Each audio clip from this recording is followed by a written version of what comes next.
가짜의 세상에서 부활 복음으로 살기라는 제목으로 말씀 나누고자 합니다.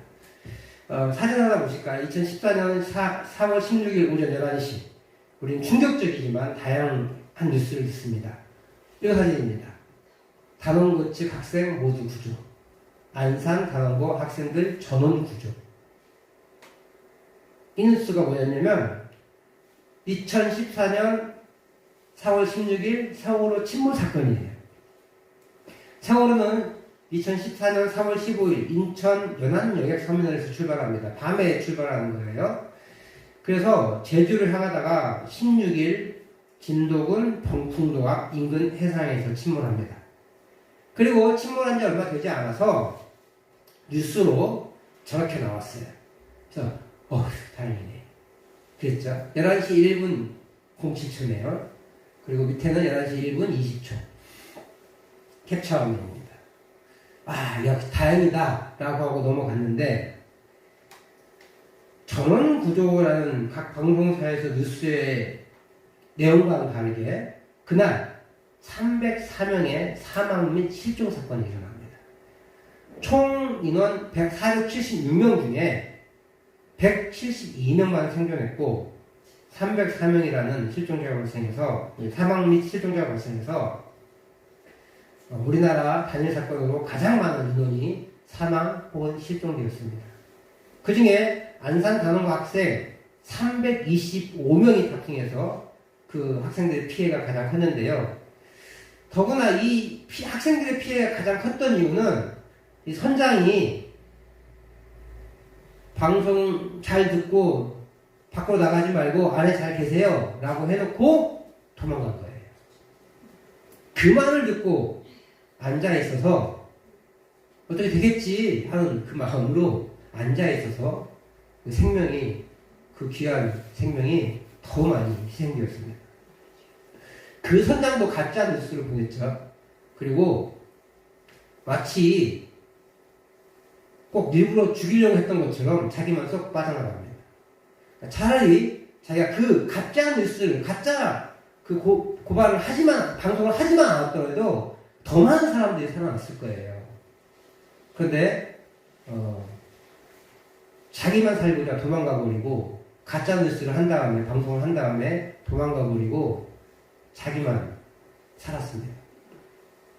그래서 더 많은 사람이 희생되었던 겁니다.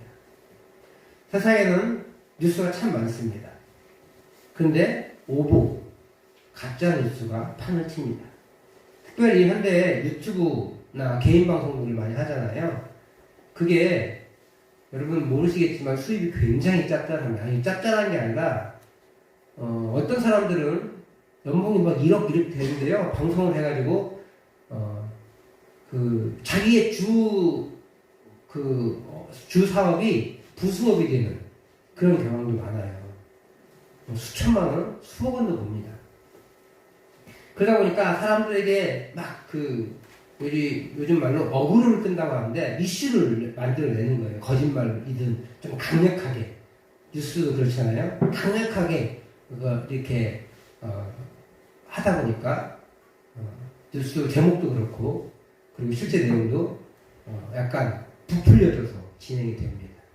그리고 자기의 이야기들을 계속 강조하다 보니까 자기 생각에 취해서 그 이야기를 계속 강조하다 보면 자기가 싫어하는 사람들이 그냥 무조건 미운 거예요.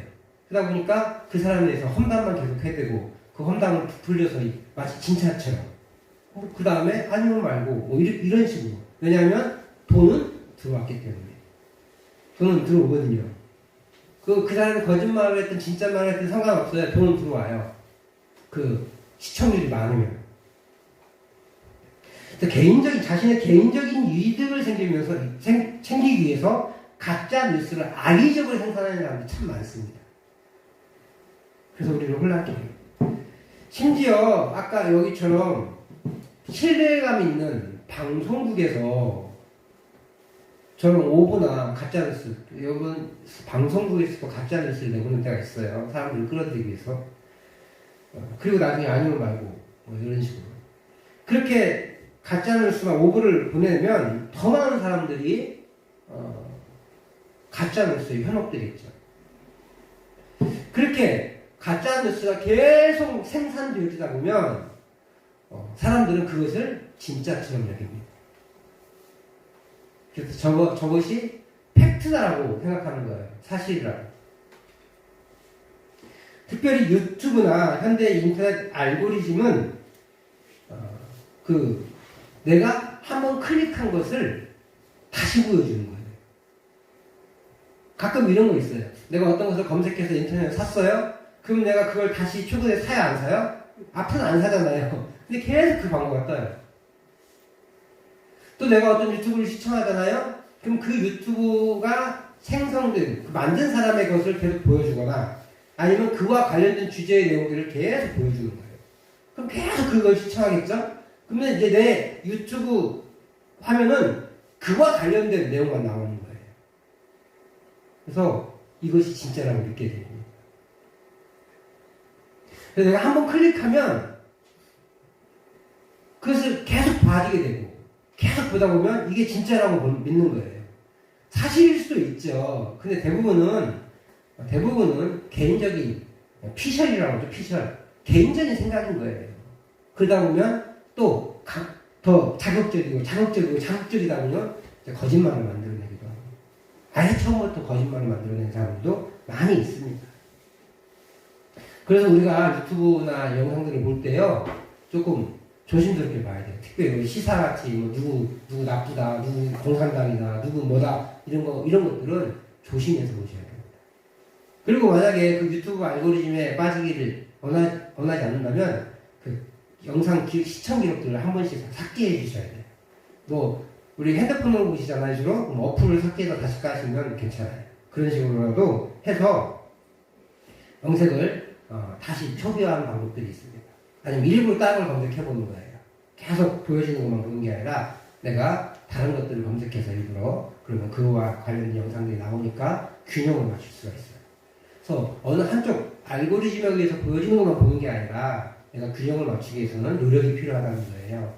일부러 다른 것들을 좀 보고 이거 내가 그동안 봐왔던 것과 반대되는 이야기를 하는 사람들의 이야기도 들어봐야 내가 균형을 맞출 수 있는 거예요. 아예 이상한 사람들이라는 소문이 막 돌리면 그 사람 거는 안 보는 게 제일 좋습니다. 그렇게 해서 우리의 그런 지적인 수준들을 맞춰놓고 한쪽에 편향되지 않는 균형을 맞춰나가는 삶이 우리에게 필요하다는 것이에요. 근데 왜 이렇게 오늘 유튜브 얘기를 많이 하냐? 고린도 교회도 이런 거짓 정보에 계속 노출되다 보니까 거짓 정보가 진짜처럼 여겨졌던 거예요. 그래서 고린도 교회는 뭐가 없다고 믿고 있어요? 부활이 없다라고 믿고 있는 거예요. 그런 세상에서 그런 가르침을 계속 듣다 보니까 그리고 바울 사도는 한 번 복음 전해놓고 딴 데 갔잖아요. 그러니까 계속 세상의 가르침을 듣다 보니까 그 세상의 가르침이 맞는 거라는 전제하에 그럼 부활이 있을 수 없겠네. 육체가 나쁜 건데 왜 육체가 다시 부활하지? 그리고 어떻게 죽었다가 다시 살아나? 라는 그런 의심이 합리화가 되어버린 거죠. 그래서 그런 그들에게 바울 사도가 차근차근 하나씩 반박해 나가는 게 고린도전서예요. 그리고 마지막 내용이 바로 부활에 관한 내용이었다는 거죠. 그리고 이제 사랑하는 형제들아 라고 하면서 부활 신앙을 마무리 지으면서 이 사랑하는 형제들아 라고 외치고 이제 이 부활 신앙을 가지고 어떻게 살아가야 될 것인지 오늘 한 절에 대해서 얘기를 합니다. 첫 번째는 전실하여 흔들리지 말라. 두 번째는 항상 주의 일에 더욱 힘쓰는 자가 되라. 이 두 가지. 부활 신앙을 가진 사람들은 세상의 그런 공격들에 흔들리지 않고 현혹되지 않고 전심하라는 거예요. 그리고 그렇게 마음을 굳게 잡고 더욱더 주의 일에 힘써라. 그것도 항상 이라는 거예요. 고린도 교회는 세상의 가르침에 사정없이 흔들립니다. 그래서 그들은 고린도에 유행했던 육체는 악하고 영은 선함으로 육체가 다시 부활할 리 없고 부활할 수도 없다 라고 믿은 거예요. 그래서 바울 사도가 가르친 부활 복음을 희석시켜버렸습니다. 그들은 그렇게 거짓 교사들의 가르침에 빠져 진정한 복음에서 떠났습니다. 그래서 그들은 이제 반쪽짜리 복음을 가지게 된 거예요. 뭐만 있어요? 고난만 있어요. 부활은 없고 고난만 있는 그런 반쪽짜리 신앙이 되어버린 겁니다. 그래서 죽음은 있는데 부활이 없기에 소망이 없는 복음을 가지고 있는 거예요. 그래서 그들은 또 악순환이 일어나는데 소망이 없으니까 더욱더 세상의 가르침에 흔들릴 수밖에 없어요. 우리가 죽음 이후에도 어떤 소망이 없는데 이 세상에서라도 잘 살아야 되지 않겠어요? 그러니까 더욱더 흔들리는 거예요. 우리 진정한 은혜를 알지 못하면 세상의 가치에 함몰되게 돼 있어요. 어제 저희 누나랑 같이 만나는 시간들을 좀 가졌습니다. 그러면서 이제 이런저런 얘기를 하다가 이 세상에서 부유한 삶을 살아가는 그것이 신앙에서 중요한 것이다. 여기서 잘 살아야 복 받은 것이다. 라고 가르치는 목사들이 있어요. 그 목사들이 계속 많아지고 있다는 거예요. 그리고 그 가르침이 한국 교회를 막 흔들었는데 미국 교회도 그런 사람들이 있어요. 그런 사람들은 뭐라고 얘기하면 이 세상에서의 복 받는 것이, 부자가 되는 것이 하나님께 은혜 받는 도구다라고 얘기하는 거예요. 그러면 우리처럼 가난한 사람들은 복 못 받은 사람들인가요? 부자가 되는 것만 하나님의 은혜를 받은 거라고 착각하게 만들어버려요. 그래서 다 뭐하게 만들어요? 부자가 되어야 된다고, 돈 벌어야 된다고, 그것이 하나님의 은혜라고 생각하게 만들어버리는 거예요. 그러면 예수님은 복음서에서 우리들이 가르쳤잖아요, 제자들을. 근데 뭐라고 그래요? 자꾸 가난해지라고 하거든요. 가난한 사람은 복이 있대요. 심령이 강한 사람은 복이 있대요. 애통하는 사람은 복이 있대요. 의를 위하여 박해받는 사람은 복이 있대요. 다 힘든 사람들인 거잖아요. 예수님의 가르침은 뭐예요? 그러면? 예수님은 가난해지라고 얘기하고 있는데 물질이 우리를 흔들지 못하도록 살려고 얘기하고 있는데 목회자들은 물질을 받는 것이 하나님의 복을 받는 거라고 가르치고 있다면 목사가 맞아, 예수님이 맞아요. 근데 그 목사들을 좋아해요, 성도들이. 그래서 그 목사한테 돈 갖다 줘요. 하나님께 바친다고 하지만 목사한테 주는 거거든요.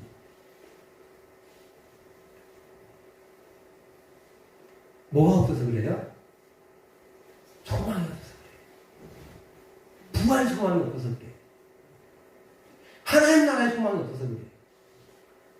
내가 이 땅에서 물질적인 부유함을 누리지 못해도 하나님 나라를 살 수 있다는 그런 은혜가 있어야 되는데 그 은혜가 없으니까 돈 용도도 하는 거예요. 심지어 목사들.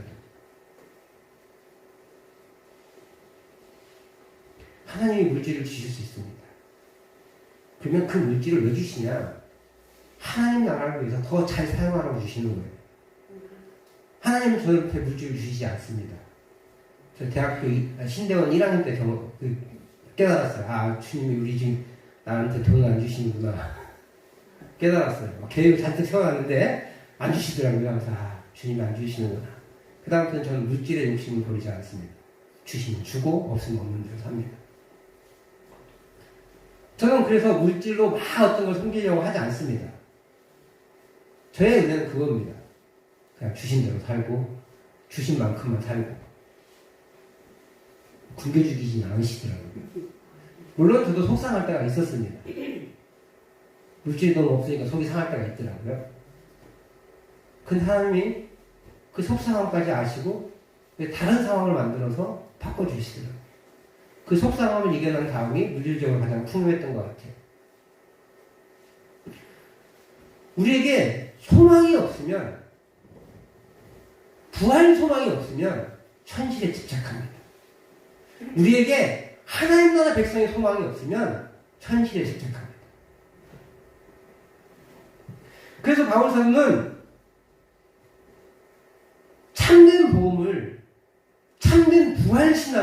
붙잡으라고 얘기하고 있는 거예요.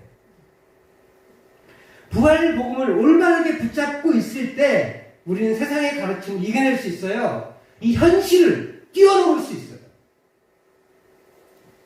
하지만 우리는 어디서 살아요? 세상에서 살죠. 교회에서 살지 않습니다. 그래서 교회에서 사는 것이 바람직하지도 않습니다.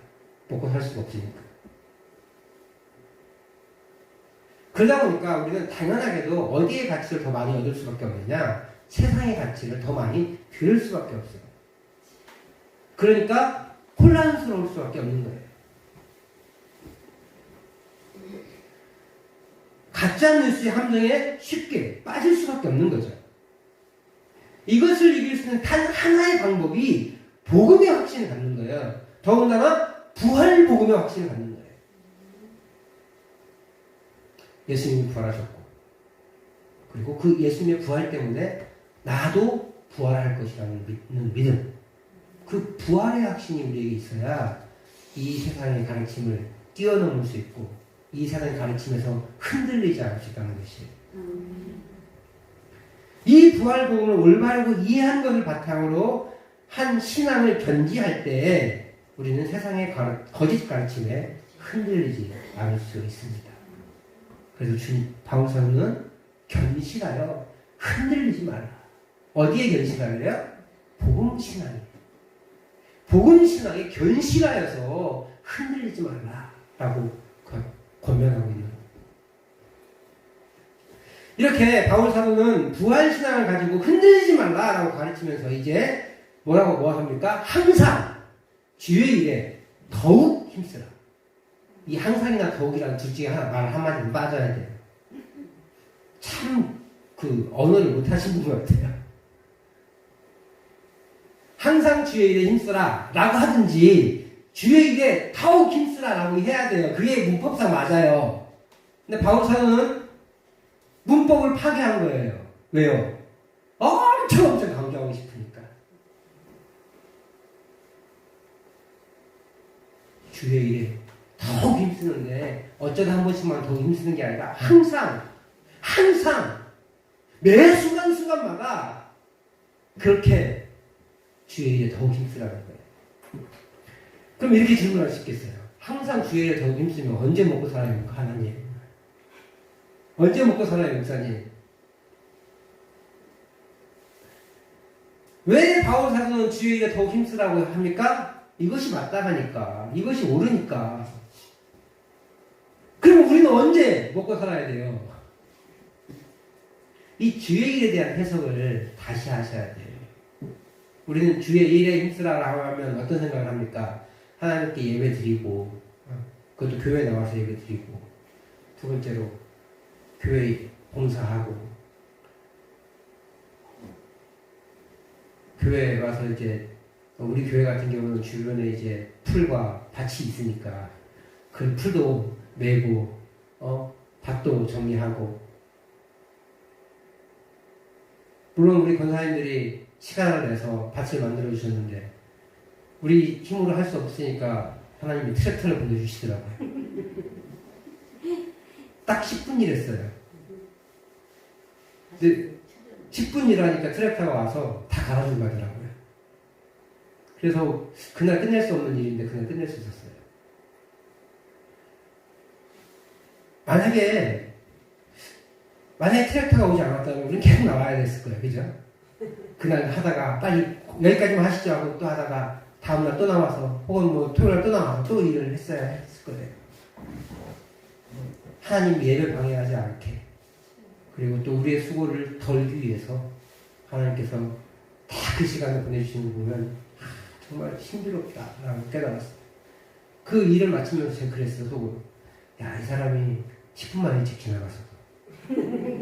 이 사람이 1시간 늦게 왔으면, 1시간 늦게 지나갔으면, 우리가 일을 시작한 지 딱 10분 만에 이렇게 와서 해줘요? 이러고 가더라고요. 그래서 그 반만 갈아줘도 되는데 두둑도 세워주고 가가지고 일이 잘 끝났어요. 그런 거 보면 주의 일에 더욱 힘쓰라는 것이 니네 와가지고 교회 일만 죽도록 해라 라는 건 아닌 것 같아요. 교회 일만, 교회 봉사만 죽도록 못하라 이런 말이 아니에요. 그러니까 주의 일이라는 것을 우리가 다시 해석할 필요가 있는 거예요. 교회 나와서 봉사하고 직분을 감당하는 것 물론 주의 일입니다. 예배를 드리는 것 주의 일입니다. 그런데 그렇게 교회 나와서 일하지 못하고 집사나 권사나 장로의 직분을 받지 못한 사람들은 주의 일 못하는 사람들인가요? 생각해 보세요. 2000년 전이에요. 2000년 전이면 우리나라 고조선 시대예요. 그리고 우리가 들어봤던 마한, 변한, 진화, 우리 동네 쪽이잖아요. 그 나라가 아직 생기려고 하거나 생기지 않은 그런 시대예요. 그런 시대에 노예로 사는 사람들. 주로 이 당시 예수 믿는 사람들은 주로 노예들이었거든요. 그리고 아주 가난한 사람들. 하루 벌어 하루 구걸해서 하루 사는 사람들이에요. 요즘 말로 거지나 나름없죠. 아니면 노예로, 종으로 사는 사람들이에요. 그런 사람들이 자기의 그 주인의 일을 포기하고 교회 와서 일을 해요? 죽죠, 그러면. 아니, 그냥 죽는 게 아니라 진짜 죽는 거예요. 목숨이 끊어집니다. 그 사람들은 교회에 나와서 일을 할 수가 없어요. 1시간 예배 드리는 것도 밤에 오잖아, 일 마치고. 그래서 유도보가 다락이 판중에 떨어져서 죽었다 살아난 거예요. 너무 피곤하니까. 유도보가 믿음이 없어서 그런 게 아닙니다. 육체의 피곤함을 이길 수가 없는 거예요. 낮에 하루 종일 일하고 와서 밤에 밤늦게까지 설교를 들으니 얼마나 졸려요. 아니 3층에서 자다 떨어졌다니까요.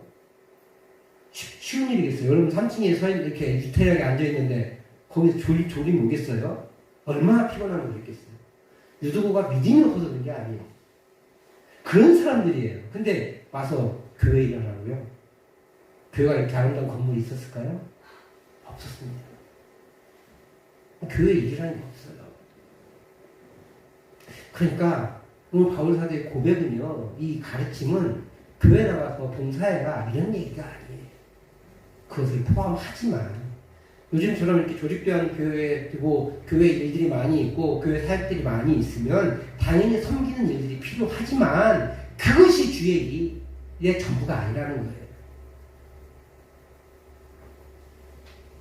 그럼 주의 일이 뭡니까? 요한복음 6장 29절에 그 힌트가 있어요. 같이 한번 읽어보시죠. 시작. 예수께서 대답하여 이르시되 하나님께서 보내신 이를 믿는 것이 하나님의 일이니라 하시니. 이 6장 29절은요, 오병이어 기적 이후에 사람들이 많이 쫓아다닙니다. 그리고 예수님이 도망다니시거든요. 사람들이 피해가지고. 그 도망다니면서 계속 쫓아오니까 뭐라고 하냐면, 썩을 양식을 위해 일하지 말고, 영생하도록 있는 양식을 위해서 일하라! 이렇게 책망합니다. 이게 책망이에요. 사람들이 먹을 거 달라고 계속 쫓아오니까, 썩을 양식 위해 일하지 말고 영생하도록 있는 양식을 위해서 일해라! 이렇게 책망했습니다. 가슴이 찔리잖아요. 물어보는 거예요. 어떻게 하면 하나님 일을 할 수 있습니까? 하나님을 보내신 사람, 하나님께서 보내신 사람, 그게 누구예요? 예수님. 예수님을 믿는 것이 하나님의 일, 즉 주의 일이다. 예수를 믿는 것이 주의 일이라는 거예요. 하나님의 일이 예수 믿는 것이고 그 하나님의 일이 주의 일이에요. 근데 우리는 믿음을 감정이나 노동으로 생각해요. 예수를 믿는다는 것이 감정적인 동요가 일어나는 것이라고 생각하거나 교회에서 노동을 하는 것으로 착각합니다. 근데 복음서에서 주님은 어디에도 감정적인 동요나 교회에서 노동하는 것을 믿음이라고 얘기한 적이 없어요. 천국에 가는 믿음이 무엇인지 한번 살펴볼게요. 마태복음 7장 22절. 나중에 우리가 산상설교 수요일날 계속 하잖아요. 이거 언급할 것인데요. 같이 한번 읽어보겠습니다. 시작. 나더러 주여 주여 하는 자마다 다 천국에 들어갈 것이 아니요 다만 하늘에 계신 내 아버지의 뜻대로 행하는 자야 들어가리라. 자, 나더러 주여 주여 하는 자. 이 사람들은 마음에 감동이 일어났어요. 그러니까 감정적인 동요가 일어난 거죠. 그죠? 그 사람들이 모두 천국에 간대요? 아니래요. 그러니까 믿음은 거기가 시작이긴 하지만 전부가 아니라는 거죠. 감정적인 동요가 일어나는 게 믿음의 시작이에요. 근데 거기서 멈춘다는 것은 믿음을 완성하지 못한 거예요. 100m 달리기를 했는데 50m 달리고 나 1등 했어! 라고 얘기하면, 나 상 주세요! 얘기하면, 누가 상을 줘요? 100m 끝까지 가야 완주상을 주거나, 1, 2, 3상 상을 줄 거 아니에요. 그잖아요? 근데 100m 달리기를 해놓고 시작했어요. 감정적 동요가 일어났으니까, 주여주여 했으니까. 그런데 50m만 달리다 말았어요. 천국에 들어갈 것이 아니래요. 하늘에 계신 아버지의 뜻대로 행하는 자야. 아버지의 뜻을 행하는 자, 즉 예수님을 믿어서 구주를 영접하고 이 감정적 동요의 앞에 주여 주여 하는 자 하고 그 가르침대로 사는 것이 하나님 아버지의 뜻이에요. 그 뜻대로 사는 것을 우리는 올바른 믿음이라고 얘기하는 거예요. 감정적인 동요에서 머무는 것이 믿음이 아니라 그와 함께 살아감으로 그와 예수님과 함께 삶으로 이어지는 것, 그것이 올바른 믿음이라는 거예요. 지금 바울 사도는 세상의 가르침에 꾀임마다 넘어가는 것을 죄라고 가르치고 있거든요. 이 꾀임에 넘어가지 않고 올바르게 신앙생활 하는 것이 복음을 올바르게 붙잡는 것이다. 이 복음을 올바르게 붙잡는 것이 예수님의 육체적 부활을 믿고 우리도 예수님의 부활을 따라 반드시 부활을 믿는 것입니다. 우리가 다시 부활할 것임을 믿는 것이에요. 그러므로 주의 일에 더욱 힘쓰라 라는 가르침은 우리의 신앙생활에서 죄악과 세상의 가르침에 속아 넘어가 패배하는 삶을 사는 것이 아니라 오직 복음을 붙잡고 세상의 거짓 가르침을 거슬러 이기는 삶, 그런 삶을 살아가는 것을 말해요. 주의 일은 복음의 삶이에요. 그래서 바울 사도는 이 수고의 믿음 생활이 결코 헛되지 않을 것이다 라고 마지막에 말하고 있는 거예요. 사랑하는 성도 여러분, 가짜 가르침이 판치는 세상이에요. 아니, 세상은 기독교를 적대하고 우리 기독교의 복음을 반대하면서 살아가요. 그러나 우리는 부활의 복음을 붙잡고 살 때 이 가짜 가르침에 속지 않고 올바른 신앙생활을 할 수 있습니다. 부활신앙은 죽어서 천국 가는 것을 목표로 하지 않습니다. 반대로 이 땅의 삶만 중요하다고 몰아붙이지도 않습니다. 주님은 주기도문에서 역시 마태복음 6장에 나와서 주기도문이 나오죠. 주기도문에서 아버지의 뜻이 하늘에서 이루어진 것 같이 땅에서도 이루어지이다 라고 말씀하십니다. 하나님 아버지의 뜻은 하늘나라에서 다 이루어지죠. 그리고 하늘나라가 이 땅에 임해서 이 땅 가운데서도 하나님 아버지의 뜻이 이루어질 거라는 거예요. 다시 말해, 그 말은 천국은 죽어서 가는 것이 아니라 이 땅에서 이미 이루어지는 거예요. 이 땅에서 이미 이루어진 천국의 삶을 살아가는 것, 이것이 바로 부활신앙이에요. 죽어서도 가지만 지금 이 땅에서 행복한 삶을 살아가는 거예요. 그 행복은 물질의 부요함이 아니에요. 하나님께서 주신 만족감이에요. 그러므로 우리는 생활 따로 믿음 따로 삶을 살아가는 것이 아니라 믿음과 삶이 하나가 되는 삶을 살아가야 됩니다. 언행일치라는 말이 있죠. 이 언행일치가 아니라 신행일치. 믿음과 행동이 하나가 되는 것. 그런 삶을 살아야 한다는 것이에요. 우리 믿음과 우리 행동이 일치되는 삶. 이것이 부활신앙입니다. 부활의 복음을 온전히 가지고 있는 사람은 삶의 상황에 따라 흔들리지 않고 굳게 섭니다. 그리고 이 땅에서 천국의 삶을 살아갑니다. 그들은 고난의 복음에 머무르지 않고 또 반대편으로 부활의 복음에만 머물러 있지 않습니다. 고난과 부활을 모두 기억합니다. 그리고 현재 인내의 삶을 살아가는 거예요. 사랑하는 성도 여러분, 저와 여러분이 주님의 고난과 부활을 기억하며 세상의 가치와 거짓 가르침에 흔들리지 않길 소망합니다. 오직 부활 수단을 가지고 흔들리지 않고 삶의 현장에서 주의 일에 충성하시는, 나에게 맡겨주신 그 일을 정직하게 해가는 거예요.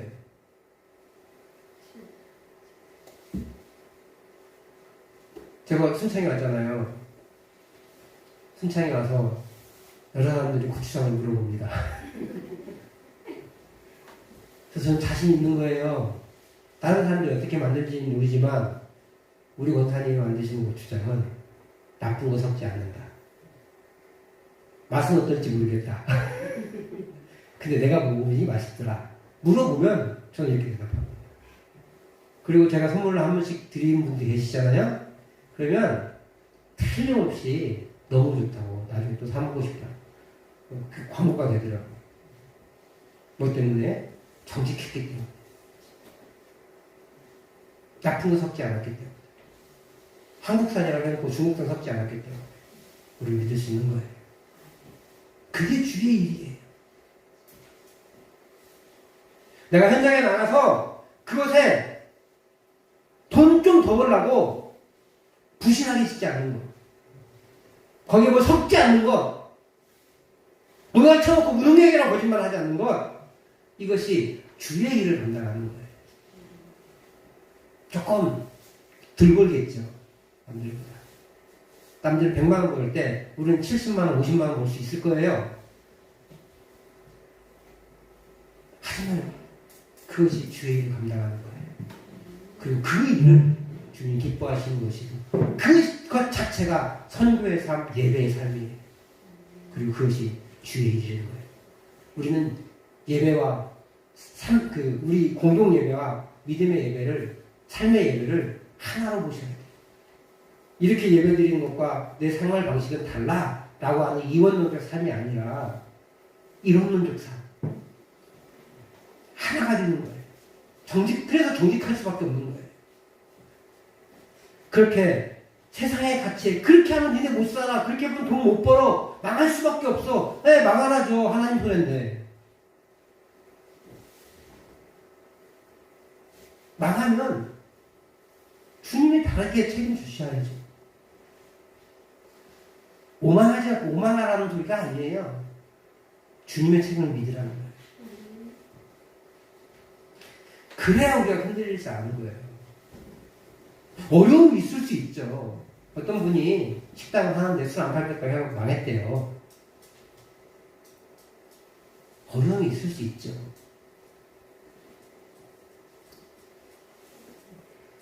그 어려움도 주님이 허락하신 거예요. 어떤 사람은 술 안 팔고도 안 망하더라고요. 이유가 있는 거예요, 하나님이. 술 안 팔았다고 오만해서 망했다고 함부로 평가할 수 없어요. 하나님 그 인생에 어떤 계획을 하셨는지 우리가 알 수 없기 때문에 혹시 그 정직한 사람에게 신앙적 행동을 한 사람에게 기도해주고 권면해주고 협력해주는 거예요. 우리가 이 부활신앙을 올바르게 붙잡고 있을 때 우리에게 소망이 생깁니다. 그 소망에 우리는 세상의 가치에 흔들리지 않을 수 있는 것이에요. 그래서 삶의 현장에서 주의 일을 충성스럽게 감당할 수 있습니다.